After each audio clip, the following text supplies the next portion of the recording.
नमस्कार दोस्तों। Ocean network में आपका स्वागत है। मैं हूं ओमकार चौधरी। तो दोनों बिछड़े भाई मिल गए। मेले जैसा ही माहौल था। पहले पुरानी फिल्मों में एक सीन बार बार क्रिएट किया जाता था। आजकल तो वो फार्मूला नहीं चलता है, क्योंकि ये इतनी बार रिपीट हुआ फिल्मों में कि अब उसमें कोई रहस्य रह नहीं गया। बचपन में मेले में दो भाई बिछड़ जाते थे, और बाद में जब फिल्म समाप्त होने वाली होती थी तो मिल भी जाते थे। कभी मेले में, कभी झमेले में, कभी दूसरी वजह से। तो मुंबई में दो भाई मिले हैं आपस में। वो मेला है, झमेला है, क्या है, ये आप तय करिए। लेकिन करीब करीब 2 दशक के विछोह के बाद और एक दूसरे के खिलाफ जबानजोरी के बाद, एक दूसरे के खिलाफ बयानबाजी करने के बाद, दोनों को एहसास हुआ कि बिना मिले अब काम चलेगा नहीं। क्योंकि दोनों की हालत ही इतनी खराब हो चुकी है। और जो कभी बाल ठाकरे के समय मातोश्री का, शिवसेना का एक रुतबा हुआ करता था, उनके समय तो खैर बाल ठाकरे की थोड़ी इज्जत भी थी। लेकिन ऐसा नहीं है कि ये गुंडागर्दी जो आजकल देखने को मिल रही है उस समय नहीं होती थी। गुंडागर्दी उस समय भी थी।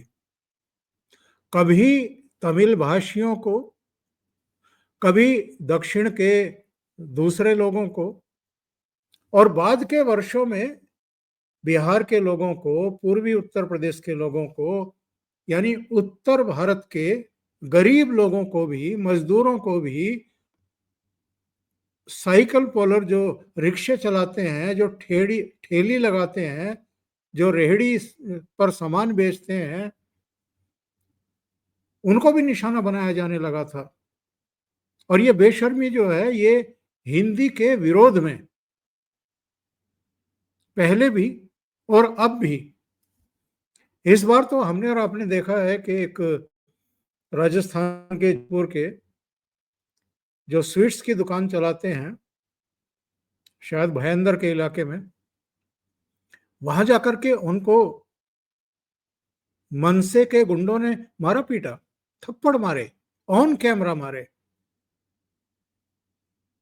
और इसको लेकर के बहुत तीखा और पूरे देश में विरोध ही नहीं, आक्रोश देखा गया। और इस बीच अमित शाह ने चूंकि पुणे का दौरा किया और वहां उनकी देवेंद्र फडणवीस से मुलाकात हुई, उसके बाद देवेंद्र फडणवीस का बयान भी आया। उसको लेकर के भी लोगों ने आक्रोश व्यक्त किया कि भाई आप केवल चेतावनी मत दीजिए, एक्शन लीजिए। जो भी इस तरह की गुंडागर्दी कर रहे हैं हिंदी विरोध के नाम पर और मराठी के पक्ष में, उन पर आप एक्शन लीजिए। मराठी का पक्ष लें, किसी को आपत्ति नहीं है। लेकिन देश की अन्य भाषा अगर कोई बोल रहा है मुंबई में, महाराष्ट्र में, आप उसको थप्पड़ मारेंगे, आप उसको पीटेंगे, तो ये चीजें बर्दाश्त से बाहर की चीज है। और ये चीजें अगर महाराष्ट्र के बाहर जहां जहां मराठी रहते हैं उनके साथ होनी शुरू हो गई, तो इसका कोई जवाब है इन लोगों के पास में? लेकिन ये चीजें क्यों की जा रही थी? और अचानक अब 5 जुलाई को वर्ली में एक बड़ी सभा करके उद्धव ठाकरे और राज ठाकरे एक मंच पर आकर के अब जिंदगी साथ रहने की कस्में क्यों खाते हुए दिखाई दे रहे हैं? इसको जरा समझने की जरूरत है। और इसकी सबसे बड़ी वजह यह है कि बाल ठाकरे के समय मातोश्री का जो एक रवाब था, एक रुतबा था, एक साख थी, जो एक इज्जत थी, वो उद्धव ठाकरे की राजनीति ने मिट्टी में मिला करके रख दी है। वो एक पुरानी कहावत है, 3 में न 13 में। आज इनकी यही हालत हो गई है। बाल ठाकरे तो जब तक रहे वो तो पदों के पीछे भागे नहीं। उन्होंने तो दो दो मुख्यमंत्री ठाकरे परिवार के बाहर के बनवाए। पहले मनोहर जोशी को बनवाया और उसके बाद जो है नारायण राणे को बनाया। मनोहर जोशी स्पीकर भी रहे लोकसभा में। नारायण राणे उस समय असहज हो गए जब उद्धव ठाकरे को कमान सौंप दी गई और उद्धव ठाकरे ने फिर अपने हिसाब से शिव सैनिकों को हाँकना शुरू कर दिया। और कुल मिलाकर के जो उनका व्यवहार था जब वो मुख्यमंत्री बने तब, और मुख्यमंत्री बनने से पहले भी, और मुख्यमंत्री पद से हटने के बाद भी जो व्यवहार था वो शिव सैनिक ही सहन करने को तैयार नहीं थे। इसलिए ऐसा मेरे विचार से बहुत कम देखने को मिलेगा कि आपकी सत्ता है, आप मुख्यमंत्री हैं, आप सत्तारूढ़ गठबंधन के सबसे बड़े सहयोगी हैं। क्योंकि जो तीन पार्टियां साथ में मिलकर के आई थी देवेंद्र फडणवीस का रास्ता रोकने के लिए, तो उनमें 56 सीटें शिवसेना के पास थी, 54 सीटें एनसीपी के पास थी, 44 सीटें कांग्रेस के पास थी। इसके बावजूद आपकी पार्टी टूट जाए, आपकी नाक के नीचे से 40 एमएलए निकल जाएं और आपको पता ही ना चले, ना आपके खुफिया तंत्र को, ना आपके सहयोगियों को, किसी को पता ना लगे, तो ये कोई कम झटका नहीं था उद्धव ठाकरे के लिए। और उसके बाद जो चुनाव हुए हैं, लोकसभा में जो एक हवा बह रही थी उसमें कांग्रेस को भी फायदा हो गया, उद्धव ठाकरे को भी, एनसीपी को भी, शरद पवार को भी। लेकिन विधानसभा चुनाव में क्या हुआ? सबसे बड़ा दल फिर भी 288 के सदन में उद्धव ठाकरे की ही पार्टी थी, जिसको विधानसभा की 20 सीटें मिल गई, 288 में केवल 20। और कांग्रेस शायद 13 पर अटक गई और शरद पवार तो 10 सीटों पर ही अटक करके रह गए। तो असली शिवसेना किसकी है, ये महाराष्ट्र के मतदाताओं ने जब उद्धव ठाकरे को बताया और आईना दिखाया तो इनकी समझ में आ गया कि लोकसभा चुनाव में तो एक बार काठ की हांडी चढ़ गई। जो अखिल भारतीय स्तर पर मोदी सरकार के खिलाफ, मोदी के खिलाफ के 400 सीटें क्यों मांग रहे हैं, अब की बार 400 पार, क्योंकि ये संविधान बदल देंगे, ये आरक्षण छीन लेंगे, जातीय जनगणना नहीं होने देते क्योंकि गरीबों के खिलाफ जाकर के काम करना, तो उसमें झटका लग गया। लेकिन विधानसभा चुनाव में महाराष्ट्र के मतदाताओं ने बता दिया कि हम किसके साथ हैं, और असली शिवसेना हमारे लिए वो है जो आपसे टूट करके एकनाथ शिंदे के नेतृत्व में अलग हो गई थी। और कौन नहीं जानता है कि जब विधानसभा चुनाव होने वाले थे और जब सीटों के लिए मारामारी हो रही थी उद्धव ठाकरे, कांग्रेस और शरद पवार के बीच में, और इससे भी बड़ी मारामारी ये हो रही थी, उद्धव ठाकरे ये चाह रहे थे, खुद भी बयान दिए, दिल्ली तक आए कांग्रेस नेतृत्व से बातचीत करने के लिए, यहां 5-6 दिन पड़े रहे, मुलाकात हुई नहीं हुई, लेकिन वापस मुंबई लौटे और उनको एहसास हो गया कि उनको कोई भी ये एश्योर करने को तैयार नहीं है कि उनकी महायुति को अगर विधानसभा चुनाव में बहुमत मिल जाता है तो मुख्यमंत्री उन्हीं को बनाया जाएगा। उनको देवेंद्र फडणवीस को रोकने के लिए केवल यूज किया गया था मुख्यमंत्री का पद दे करके। ये बात उद्धव ठाकरे समझ नहीं पाए और आगे के सपने देख रहे थे कि अगर फिर से इन लोगों को बहुमत मिल जाएगा तो इनको मुख्यमंत्री बनाया जाएगा। लेकिन बहुमत तो तब मिलता जब महाराष्ट्र की जनता इन पर मेहरबान होती। वो तो मेहरबान हुई देवेंद्र फडणवीस पर, नरेंद्र मोदी, अमित शाह पर, एकनाथ शिंदे और अजित पवार पर। अकेले भारतीय जनता पार्टी को ही 132 सीटें मिल गई। एकनाथ शिंदे के नेतृत्व वाली शिवसेना को 57 सीटें मिल गई और अजित पवार को भी 40 सीटें मिल गई, शायद 43 या 43 सीटें मिल गई। और ये तीनों महायुति मिलकर के भी 50 का आंकड़ा क्रॉस नहीं कर पाई। और ये जो साथ आए हैं वर्ली की रैली में, उद्धव ठाकरे और राज ठाकरे, ये क्यों आए हैं? क्योंकि लोकसभा चुनाव के समय भी, 2024 के और विधानसभा चुनाव के समय भी दोनों कॉलर खड़े किए हुए थे। दोनों एक दूसरे के खिलाफ मोर्चा खोल करके और पता नहीं किस किस तरह की बातें एक दूसरे के बारे में कर रहे थे। लेकिन विधानसभा चुनाव, जिसमें राज ठाकरे ने मनसे की तरफ से 125 से ज्यादा कैंडिडेट खड़े किए थे, 3 को छोड़ करके बाकी सब की जमानत जब्त हो गई। बाकी का तो छोड़ दीजिए, उनका बेटा अमित ठाकरे माहिम की सीट से बुरी तरह हार गया। और अगर मनसे का कैंडिडेट वर्ली सीट पर खड़ा ना होता तो मिलिंद देवड़ा वहां से भी जीत गए होते, भारतीय जनता पार्टी के कैंडिडेट, और उद्धव ठाकरे का बेटा भी हार गया होता। मनसे के कैंडिडेट को जितने वोट मिले उसकी वजह से मिलिंद देवड़ा हार गए और उद्धव ठाकरे के बेटे की सीट निकल गई। दोनों बिछड़े हुए भाइयों को इस बात का एहसास हो गया। उद्धव ठाकरे को तो इस बात का एहसास हो गया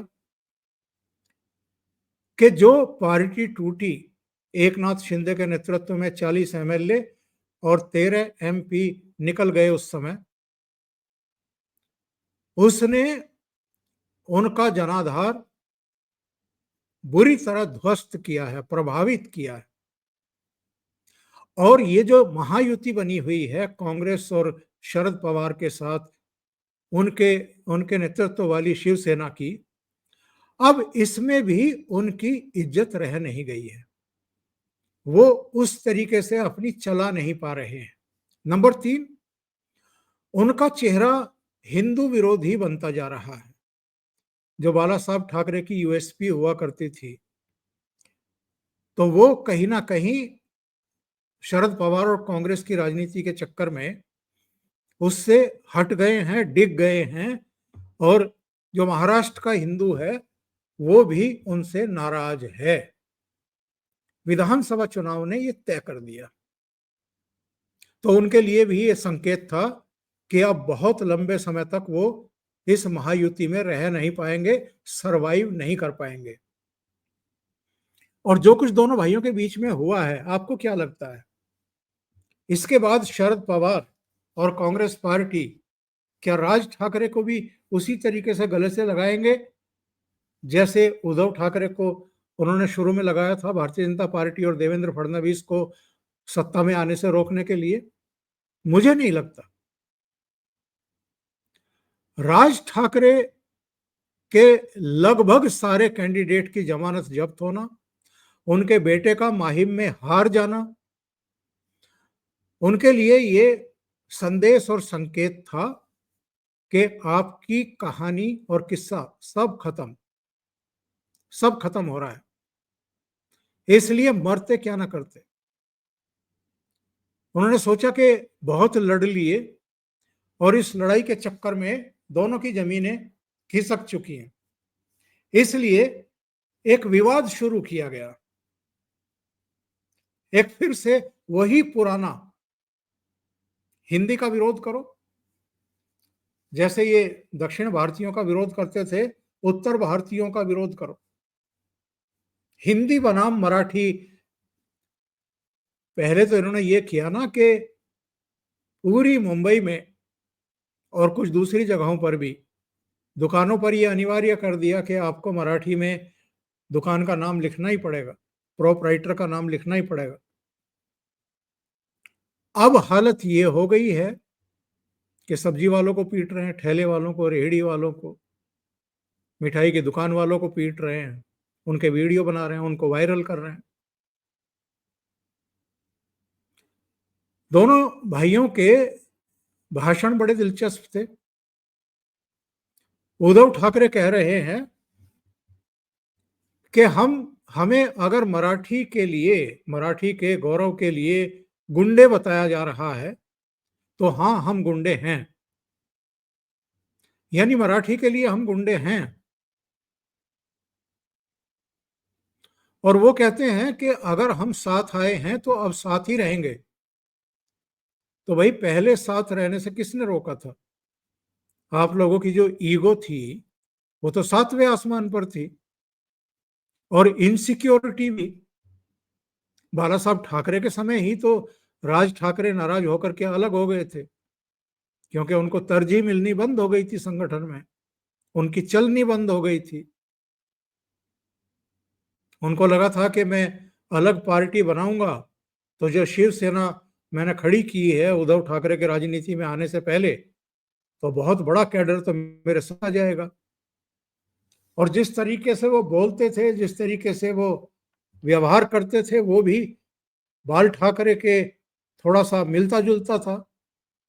तो उस समय बहुत सारे जो बाल ठाकरे के समर्थक थे उनको भी ये गलतफहमी थी कि उद्धव ठाकरे में वो चीज नहीं दिखाई दे रही है जो राज ठाकरे में दिखाई दे रही है। लेकिन बाल ठाकरे के बेटे होने का फायदा उद्धव ठाकरे को मिला और राज ठाकरे लगभग इरिलीवेंट हो गए। केवल एक चुनाव में इनके 10 एमएलए जीत करके आए थे, 9 या 10 एमएलए, शायद 2009 का चुनाव था। बाकी तो इस बार तो खाता भी नहीं खुला, बेटा भी चुनाव हार गया। और जिस तरीके से देवेंद्र फडणवीस के नेतृत्व में भारतीय जनता पार्टी को 132 सीटें मिली, उसने तो इनको भीतर तक हिला करके रख दिया। और कोशिश इन्होंने बहुत की, जब एकनाथ शिंदे के बजाय देवेंद्र फडणवीस को मुख्यमंत्री बनाया जा रहा था, कि किसी तरीके से शिंदे को भड़काओ कि उनका अपमान हो गया, उनका अपमान हो गया। लेकिन वो चीजें सिरे चढ़ी नहीं, समय लगा उनको भी समझने के लिए और भारतीय जनता पार्टी को भी उन्हें समझाने के लिए कि आपकी 57 सीटें आई हैं, भारतीय जनता पार्टी की 132 सीटें आई हैं। आपको 2.5 साल मुख्यमंत्री रहने का अवसर भारतीय जनता पार्टी ने ही दिया है। आपको पैन महाराष्ट्र का लीडर बनाने का भी अगर किसी को श्रेय दिया जाए तो वो भारतीय जनता पार्टी है। उससे पहले मंत्री जरूर रहे हैं एकनाथ शिंदे, लेकिन उनकी पहचान अखिल महाराष्ट्र की नहीं थी, पूरे महाराष्ट्र की नहीं थी। ठाणे, कल्याण और कुछ दूसरी जगहों पर उनका प्रभाव था। तो अगर मुख्यमंत्री बनने के बाद वो पूरे महाराष्ट्र में जाने पहचाने गए, महाराष्ट्र के बाहर भी उनकी पहचान बनी, तो वो भारतीय जनता पार्टी के कारण थी। उन्होंने जो अवसर दिया मुख्यमंत्री बना करके, उसकी वजह से थी। और भारतीय जनता पार्टी को भी जरूरत थी उनकी, क्योंकि वो शिवसेना तोड़ करके आए थे। भारतीय जनता पार्टी उद्धव ठाकरे और शरद पवार दोनों को सबक सिखाना चाहती थी, क्योंकि इन दोनों के नेक्सस की वजह से और कांग्रेस के समर्थन की वजह से 2019 में भाजपा और शिवसेना की 160 से ज्यादा सीटें आने के बावजूद देवेंद्र फडणवीस के नेतृत्व में दूसरी बार निरंतरता में सरकार नहीं बन पाई थी। तो उन्होंने उद्धव ठाकरे को भी उनकी पार्टी तोड़वा करके सबक सिखाया, और बाद में अजीत पवार भी अपने चाचा से बगावत करके भारतीय जनता पार्टी के साथ आए, तो शरद पवार को भी बताया कि किसी का हक मारने का सिला क्या कैसे मिलता है और उसका नतीजा क्या हो सकता है। लेकिन अब दोनों भाई साथ आए हैं और जो खेल इन्होंने शुरू किया है, राज ठाकरे का भाषण अगर आप देखें वर्ली रैली का, तो अगेन वो उसी तरफ लेकर के जाता है जिस अराजकता के लिए इनकी पहचान रही है। उनके भाषण का वो हिस्सा कि साहब मारपीट मत करो, लेकिन अगर किसी को पीट ना पड़े तो उसका वीडियो मत बनाओ और कान के नीचे जरा ठीक से पिटाई करो। क्या मतलब है? आप सार्वजनिक मंच से इस तरह की बातें करेंगे? और लोगों का आक्रोश इसलिए भी बढ़ा है क्योंकि मुख्यमंत्री के साथ साथ देवेंद्र फडणवीस गृह मंत्री भी हैं, और गृह मंत्री का ये दायित्व होता है कि कोई भड़काने वाली कार्रवाई कर रहा है, भड़काने वाला भाषण दे रहा है, लोगों को भड़का करके किसी को पीटने के लिए कह रहा है, और उनके अगर गुंडे लोगों की पिटाई कर रहे हैं तो आप मूक दर्शक बन करके नहीं रह सकते हैं। और ये लोग कह रहे हैं कि देवेंद्र फडणवीस की वजह से ही हम एक साथ आए हैं, यानी ये मान रहे हैं कि देवेंद्र फडणवीस इतने ताकतवर नेता हैं कि अगर हम अलग अलग रहेंगे तो हमारे ऐसे ही सिर पिटते रहेंगे और हमारा जो जनाधार रहा सहा है वो भी जाता रहेगा। एक ऑडियो सुनवाना चाहता हूं, उस रैली के बाद का है। ये प्रियंका चतुर्वेदी हैं, एक एजेंसी से बात करते हुए ये किस भाषा में अपने विचार व्यक्त कर रही हैं, जरा सुनिएगा। एक रेहड़ी वाले, एक ठेली वाले, एक स्वीट कॉर्नर वाले को आप हिंदी बोलने पर कान के नीचे उसकी पिटाई करेंगे, और आपकी अपनी राष्ट्रीय प्रवक्ता प्रियंका चतुर्वेदी जो राज्यसभा की सदस्य है, वो कैमरे पर हिंदी में अपने विचार व्यक्त कर रही हैं, उनको आप कुछ नहीं कहेंगे। सुन लेते हैं और आपको समझ में आएगा कि इनकी राजनीति, इनकी दलीलें कितनी खोखली है। देखिए, एक ऐतिहासिक क्षण है मुंबई के लिए, महाराष्ट्र के लिए, और 19 साल से जो दो भाई अलग हुए थे आज एक साथ हुए हैं। और जैसे राज जी ने कहा कि जो बाला साहेब जी नहीं कर पाए अन्य हिंदू हृदय सम्राट, वो फडणवीस ने कर दिखाया है। तो यही कहूंगी कि ऐतिहासिक क्षण है, जनता के मन में एकदम उत्साह का माहौल है, और यही उत्साह अब आने वाले समय में दिखेगा। देखिए, एक ऐतिहासिक क्षण है मुंबई के लिए। ये मराठी में ही बोल रही होंगी,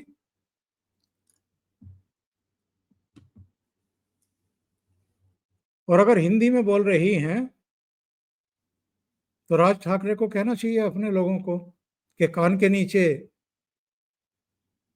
या यहां नहीं करेंगे, गरीबों पर ही चलती है। और जो अमीर मुंबई में रहते हैं, फिल्म इंडस्ट्री में हिंदी फिल्में बनाते हैं, उनके कान के नीचे भी लगवाएंगे क्या? है इतनी हिम्मत? तो फिर सलमान खान, आमिर खान, अमिताभ बच्चन से लेकर के अक्षय कुमार, शाहरुख खान, ये सब हिंदी फिल्में बनाते हैं,